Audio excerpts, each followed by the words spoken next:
ये कहानी एक ऐसी समय की है जब इंसान कबीलों में रहा करते थे और शिकार करके अपना जीवन जीते थे। और उनका जीवन इतना एडवांस नहीं था जितना कि आज है। और ये कहानी भी कुछ इसी तरह का है, जिसमें एक शिकारी कबीला होता है जिसको यागाल कबीला कहा जाता था। इस कबीले के लोग बर्फीले पहाड़ों में रहा करते थे और साल में सिर्फ एक बार ही शिकार करते थे। और ये शिकारी लोग वुली मैमथ का शिकार करते थे, जो कि उस समय के बहुत बड़े बड़े दांत वाले जंगली हाथी हुआ करते थे, जिन्हें वो राक्षस भी कहा करते थे। लेकिन अब कई दिनों से ये एक समस्या से जूझ रहे थे, क्योंकि अब ये जंगली हाथी बहुत देर से आते हैं। मतलब कि ये हाथी सीजन पर नहीं आ रहे थे और इस वजह से ये पूरा कबीला भूखमरी का सामना कर रहा है। और इस समस्या को लेकर सभी लोग बहुत परेशान हो जाते हैं। लेकिन इस कबीले में एक औरत रहती है जिसको सब बड़ी माँ कहा करते हैं। और ये बड़ी माँ के अंदर एक ऐसी दिव्य शक्ति थी जिससे वो अपने पूर्वजों के आत्माओं से बातें कर सकती हैं। और कबीले में जब भी कोई आफत आती है तो ये बड़ी माँ अपने पूर्वजों के आत्माओं के द्वारा समाधान जानने की कोशिश करती है। अब क्योंकि कबीले वालों को ये लगता है कि उनके पूर्वज हमेशा उन्हें समस्याओं से मुक्त करते हैं, इसलिए बड़ी माँ कई बार अपने पूर्वजों के आत्माओं से बात करने की कोशिश करती है कि वो उन्हें कोई रास्ता दिखाएं। लेकिन इस समस्या को लेकर वो काफी कोशिशों के बाद भी नाकामयाब रहती है। लेकिन फिर एक रात उन्हें इसका जवाब मिल जाता है। दरअसल इन्हें जंगल में एक लड़की मिलती है जो अपनी माँ की मरी हुई लाश से लिपटी हुई थी, और वो उस लड़की को पकड़कर बड़ी माँ के पास लाते हैं। बड़ी माँ उस लड़की को देखकर कहती है कि ये हमें उन 4 पैरों वाले राक्षसों के बारे में आगाह करने आई है, जो हमारी इस दुनिया को उजाड़ देंगे और सब तबाह कर देंगे। और ये तब होगा जब हम अपने आखिरी शिकार पर जाएंगे। लेकिन तुम सब फिक्र मत करो, क्योंकि तब तक हम में से एक योद्धा का जन्म होगा और ये लड़की उस योद्धा की बीवी बनेगी। और ये दोनों यागाल कबीले के लोगों को एक नई दुनिया और एक बेहतर जिंदगी देंगे, जहाँ पर यागाल के लोगों को कभी भी भूखमरी का सामना नहीं करना पड़ेगा। दरअसल इस लड़की का नाम होता है एवलेट, जिसका मतलब है नई जिंदगी। और इस कबीले में इसी लड़की के उम्र का एक लड़का भी होता है जिसका नाम होता है डिले। अब शुरू से ही वो एवलेट को पसंद करने लगता है और उसे एवलेट से प्यार हो जाता है। अब यहाँ पर डिले के पिता के पास एक शाही भाला होता है, जिस भाले को उस कबीले के लोग शमशेर कहा करते हैं। और ये उसी इंसान को मिलता है जो कि इस कबीले की सबसे काबिल शिकारी होता है, मतलब सभी शिकारियों का लीडर। इसका मतलब सबसे काबिल शिकारी डिले के पिता है, जो शिकार की शुरुआत सबसे पहले करते हैं। अब वो एक फैसला करते हैं कि वो एक सफर पर जाएंगे। वो कहते हैं कि हम आखिरी शिकार का इंतजार नहीं कर सकते। दरअसल डिले के पिता एक बहुत ही काबिल और जिम्मेदार इंसान थे। वो अपने कबीले के लिए कुछ करना चाहते थे ताकि सभी जिंदा रहे, और अपने दोस्त को अपनी सारी बातें बताते हैं। और अपने दोस्त टिक से ये वादा लेते हैं कि वो इस बात के बारे में किसी को नहीं बताएगा कि वो आखिर कहाँ गए हैं। और फिर वो अपना भाला उन्हें देकर वहाँ से चले जाते हैं। लेकिन उनके यहाँ से जाने के बाद सब डिले को बहुत तंग करने लगते हैं। वो उसे कहते हैं कि तुम्हारा बाप एक बुजदिल है जो भविष्य के बारे में डर कर यहाँ से भाग गया। लेकिन ये सच नहीं था, बल्कि वो किसी और मकसद से गए थे। मगर इस बात से डिले के लिए बहुत ही मुश्किलें आ जाती हैं, क्योंकि सब उसके पिता को बुजदिल कहते हैं। दरअसल इस सब की सच्चाई सिर्फ उनके दोस्त टिक को ही पता है, मगर उसने कभी भी किसी को नहीं बताया। वहीं एवलेट उस कबीले में अकेली है और अब डिले भी अकेला पड़ जाता है। और इन दोनों की दोस्ती आहिस्ता आहिस्ता प्यार में बदल जाती है।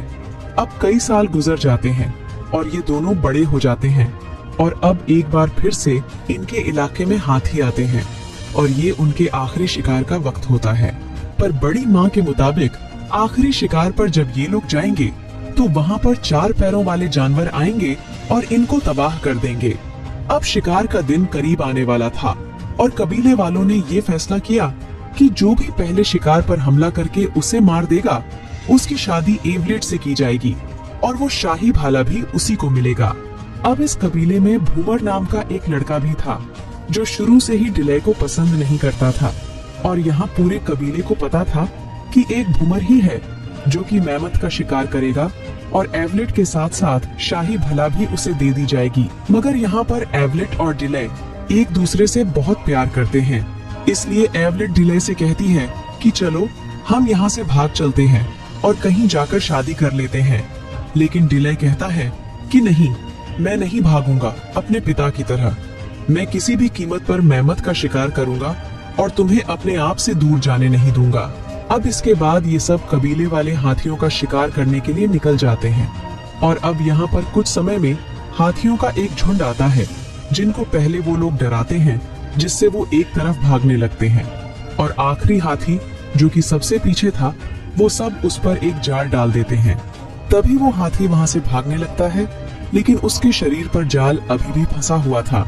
लेकिन ये सारे लोग उस जाल को पकड़ लेते हैं, लेकिन मैमथ भागने की कोशिश कर रहा होता है और फिर एक एक करके ये सारे लोग जाल को छोड़ते जा रहे थे। लेकिन डिले का हाथ उसमें फंस जाता है और हाथी उसे अपने साथ घसीटता हुआ एक पहाड़ की चोटी पर ले जाता है और पहाड़ की चोटी पर पहुंचने के बाद वो हाथी डिले पर हमला कर देता है। लेकिन किसी तरह से डिले हाथी को एक भाला मार देता है, लेकिन इससे हाथी को कुछ नहीं होता और वो दोबारा से उस पे हमला करता है। तभी डिले को एक और भाला मिलता है और गलती से वो भाला दोबारा से हाथी को लग जाता है और इस तरह से उस विशाल हाथी का अंत हो जाता है। तभी वहाँ पर सारे कबीले वाले आ जाते हैं और वो देखते हैं कि डिले ने हाथी को मार दिया है और ये देखने के बाद वो सब बहुत खुश होते हैं। वो कहते हैं कि तुमने अकेले ही इतने बड़े मैमथ को मार डाला और इसके बाद वो डिले को शाही भाला और एवलेट को सौंप देते हैं। लेकिन डिले को अंदर ही अंदर एक बात परेशान कर रही होती है, क्योंकि सबको लगता है कि डिले ने जाल नहीं छोड़ा था, लेकिन वो जानता है कि जाल उसने भी छोड़ दिया था, लेकिन उसका हाथ जाल में फंस गया था। इसीलिए वो शाही भाला वापस लौटा देता है और एवलेट को कहता है कि मैंने हाथी को नहीं मारा था, बल्कि वो अपने आप मेरे भाले में आ गिरा था, इसीलिए मैंने शाही भाले को छोड़ दिया है। और शाही भाले को छोड़ने का मतलब है एवलेट को छोड़ देना, क्योंकि एवलेट उसी को ही मिलेगी जो हाथी का शिकार करेगा और अब जब उसने हाथी का शिकार नहीं किया तो एवलेट उसे नहीं मिल सकती। और इसी बात से एवलेट उससे नाराज होकर ये कहकर चली जाती है कि तुमने मुझे छोड़ दिया। हालांकि ये दोनों एक दूसरे से बहुत प्यार करते हैं, लेकिन ये सब परंपराओं से बंधे हुए थे। अब उसी रात को इनके कबीले पर कुछ लोग घोड़े में बैठकर आते हैं और हमला कर देते हैं और इनके कबीले के बहुत सारे आदमियों और औरतों को पकड़कर बंदी बनाकर ले जाते हैं और सतही ये लोग एवलेट को भी पकड़ लेते हैं। लेकिन डिले और कुछ लोग बच जाते हैं। लेकिन अब डिले कहता है कि मैं अपने लोगों को और एवलेट को बचाकर वापस लाने के लिए उनके पीछे जाऊंगा।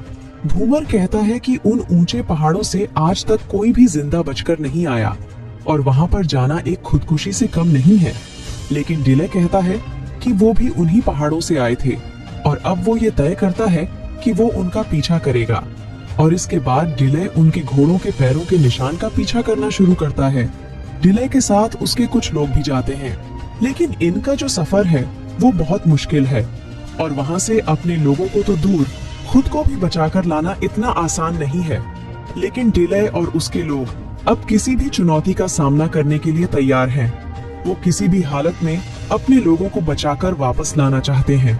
अब कई दिन और रातों का सफर तय करने के बाद ये उन पहाड़ों के पार पहुंच जाते हैं जहां से धरती शुरू हो जाती है और ये वही जगह होती है जहां पर 4 पैरों वाले राक्षसों ने एवलेट के पूरे परिवार को मार दिया था। इसके बाद डिले और उसके तीनों साथी यहाँ से आगे बढ़ते बढ़ते एक जंगल में पहुंच जाते हैं। जंगल में पहुंचने के बाद इन्हें एवलेट और इनके कबीले के सभी लोग दिख जाते हैं, जिन्हें कुछ लोगों ने बंदी बना रखा होता है और वो इन सबको कहीं ले जा रहे होते हैं।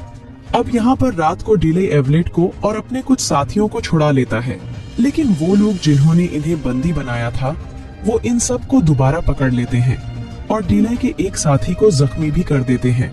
लेकिन डिले इस बार भी बच जाता है और वो लोग डिले के सभी लोगों को आगे के सफर पर ले जाते हैं और डिले का जो साथी जख्मी हुआ था, डिले उसे खींचता हुआ भीड़ से आगे की तरफ ले जाता है।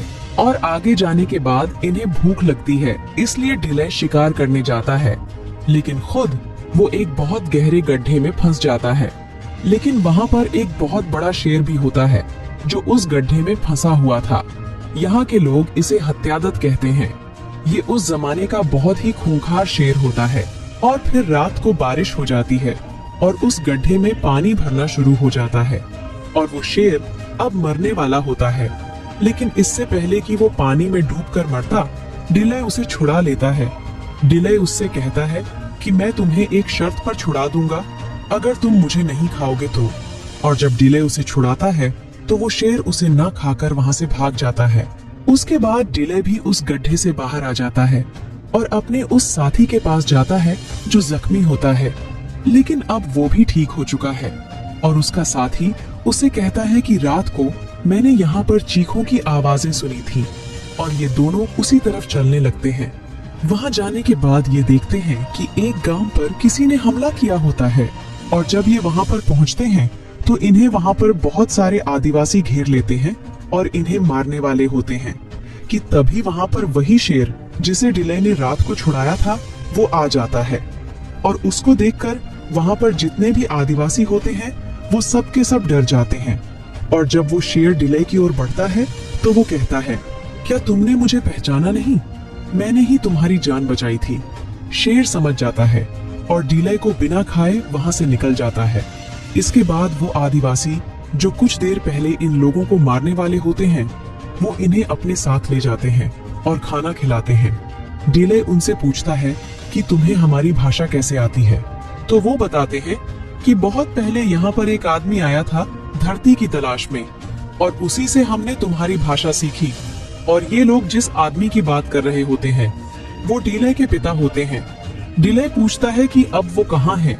वो बताते हैं कि उन्हें राक्षस और आत्माएं अपने साथ ले गई हमारे आदमियों के साथ, और वो उन्हें और हमारे आदमियों को देवताओं के पर्वत पर ले गए हैं जहाँ से आज तक कोई भी नहीं लौटा। और अब तुम हमें वहाँ ले जाओगे क्योंकि हमारे यहाँ पर एक भविष्यवाणी हुई है कि यहाँ पर एक दिन एक आदमी आएगा जो हत्यादत्त यानी कि शेर से बातें कर सकेगा और वो ही हमारे लोगों को छुड़वाएगा। इसके बाद ये कबीले वाले आसपास के सभी कबीलों को ये सूचना पहुंचा देते हैं कि हत्यादत्त से बात करने वाला मसीहा आ गया है।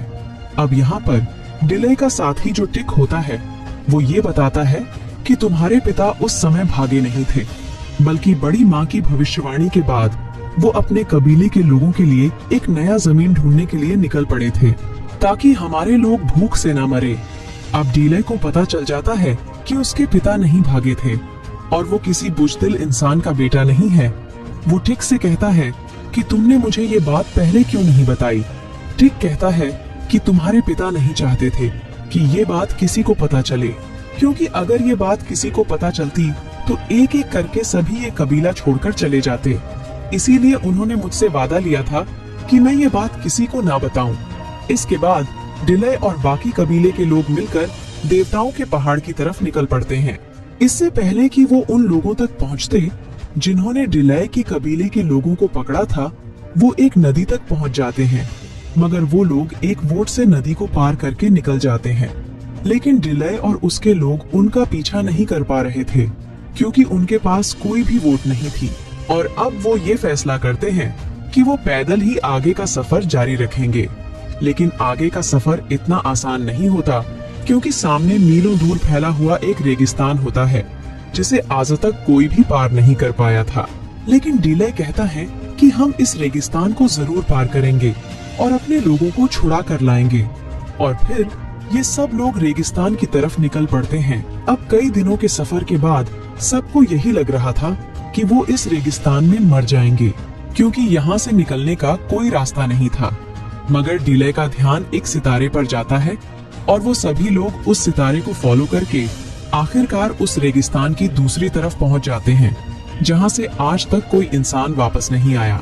अब यहाँ पर पहुंचने के बाद ये लोग देखते हैं कि यहाँ पर बहुत बड़े बड़े पिरामिड बनाए गए हैं और ये इसीलिए लोगों को बंदी बनाकर यहाँ पर ले आते हैं ताकि यहाँ पर गुलाम की तरह इनसे काम करवाया जा सके। अब यहाँ पर कहानी में इजिप्ट के पिरामिड्स की तरफ इशारा है कि कैसे इंसानों को गुलाम बनाकर ये बनाए जाते थे, जहाँ पर हजारों गुलामों द्वारा काम करवाया जाता था और वहाँ पर उनका देवता भी होता है जिनको वो अपना गॉड मानते हैं और उनकी पूजा करते हैं। और ये पिरामिड्स भी उन्हीं के लिए बनाए जा रहे थे। इन लोगों का मानना है कि ये देवता असल में आसमान से आए हैं। कुछ लोग कहते हैं कि जब समंदर पार इनकी जमीन डूब गई तो ये लोग वहाँ से उड़कर यहाँ पर आए हैं। और जो इन सब लोगों का सबसे बड़ा गॉड होता है वो कभी भी इनके सामने नहीं आता। वो हमेशा पर्दों के पीछे छुपा रहता है। बस वो अपने लोगों को हुक्म देता है कि इन गुलामों से जल्द काम करवाओ ताकि इनके बड़े बड़े पिरामिड जल्द से जल्द तैयार हो सके। वहाँ पहुँचने के बाद डिले और उस कबीले का सरदार जो डिले का साथ देने आए थे वो गुलामों के कैंप में पहुँच जाते हैं। वहाँ उनके सामने एक आदमी को लाया जाता है जो बिल्कुल देख नहीं पाता। इस अंधे आदमी की कहानी ये है कि पहले ये देवताओं के साथ ही होता था। मतलब यहाँ के जो रूलर्स हैं वो खुद को देवता कहते हैं, मगर फिर इससे कोई गलती हो गई और अब ये सिर्फ एक गुलाम है। वो डिले को बताता है कि पहले ये 3 देवता थे, लेकिन अब 2 मर चुके हैं और सिर्फ एक ही बचा है। डिले इनसे पूछता है कि इन्हें मारने का कोई तरीका तो जरूर होगा। तो वो आदमी कहता है कि हाँ, देवता डरते हैं उस इंसान से जिसके ऊपर आसमान का एक खास निशान बना होगा, जिस निशान को वो उर्वाना कहते हैं। उनकी भविष्यवाणी ये है कि एक दिन वो खास निशान वाला इंसान आएगा और यहाँ पर सभी गुलामों को आजाद करवाएगा और इस साम्राज्य को हमेशा हमेशा के लिए तबाह कर देगा। वो कहता है कि क्या तुम में से ऐसा कोई है जिस पर ये खास निशान है? तो डिले कुछ नहीं बोलता और खामोश रहता है। अब यहाँ पर डिले को ये भी पता चल जाता है कि अब उसके पिता इस दुनिया में नहीं रहे, इन्होंने उसे मार दिया है। इसके बाद डिले और उसके साथी वहाँ से निकलकर बाहर अपने लोगों के पास जा रहे होते हैं, लेकिन तभी वहाँ के कुछ लोग उन्हें देख लेते हैं और उनके बीच लड़ाई शुरू हो जाती है और इस लड़ाई में टिक मारा जाता है। लेकिन टिक मरने से पहले डिले को उसके पिता का वो शाही भाला दे देता है और अब डिले अपने पिता टिक और अपने सभी लोगों का बदला लेना चाहता है और सबको यहाँ से छुड़ाना चाहता है। वहीं दूसरी तरफ जब अंदर लोग एवलेट को देखते हैं तो उसके हाथों पर कुछ घाव के निशान होते हैं और ये घाव के निशान इस तरीके से होती है जिसके बारे में उन देवताओं ने भविष्यवाणी की थी। दरअसल ये एक तारों की श्रृंखला है जो बहुत अलग ढंग से बनी होती है और ये बहुत ही प्रसिद्ध होती है। अब उन निशानों को देखने के बाद वहाँ के लोग डर जाते हैं और वो उसे अपने देवता के पास ले जाते हैं, क्योंकि भविष्यवाणी के अनुसार जिस भी इंसान के हाथ में ये खास निशान होगा वही सब लोगों को यहाँ से मुक्ति दिलाएगा। और ये निशान अब एवलेट के हाथ में है और अब उसे, जिससे यहाँ के लोग देवता कहते हैं, उसके आदमी उसे बताते हैं कि यहाँ पर इसके पीछे एक शिकारी भी आ चुका है। वहीं दूसरी ओर हम ये देखते हैं कि डिले अपने लोगों को कहता है कि कल सुबह सूर्योदय के साथ हम अपने मजदूर साथियों के साथ शामिल हो जाएंगे। और वो ऐसे ही करते हैं। सुबह वो मजदूर बनकर अपने साथियों के साथ शामिल हो जाते हैं और उन्हें बोलते हैं कि अब हमें इनके खिलाफ जंग लड़नी है और वो वहाँ पर जंग का ऐलान कर देते हैं। और वहाँ पर जो बड़े बड़े हाथी होते हैं वो उन्हें उकसाते हैं और वो हाथी भागना शुरू कर देते हैं, जिससे वहाँ चारों तरफ अफरा तफरी मच जाती है। वहीं अंदर से देवता कहता है कि एवलेट को बाहर ले जाओ और फिर भी अगर गुलाम आगे बढ़े तो इसे मार देना। और वो सब ऐसे ही करते हैं। लेकिन डिले और उसके लोग एवलेट को देखकर रुक जाते हैं और तभी देवता बाहर आता है। देवता के आते ही सब लोग झुक जाते हैं। दरअसल यहाँ ऐसा ही होता है, जब भी कोई देवता बाहर आता था तो सब के सब जमीन पर झुक जाते थे। अब देवता का एक आदमी ऐलान करता है कि जो भी शिकारी इस औरत को लेने आया है वो इसे लेकर यहाँ से हमेशा हमेशा के लिए पहाड़ों पर जा सकता है। हम वादा करते हैं कि हम में से कोई भी उसे नहीं रोकेगा। दरअसल वो ऐसा इसलिए कहते हैं क्योंकि भविष्यवाणी के मुताबिक जिस इंसान के शरीर में वो खास निशान होंगे वो इस साम्राज्य का खात्मा करेगा। और ये सारे निशान एवलेट के शरीर में होते हैं, भले ही वो छोटों के घाव के निशान से बने हों। इसीलिए वो इन्हें जाने के लिए कहते हैं। डिले कहता है कि ठीक है, मैं चला जाऊंगा, लेकिन मेरे साथियों का क्या होगा?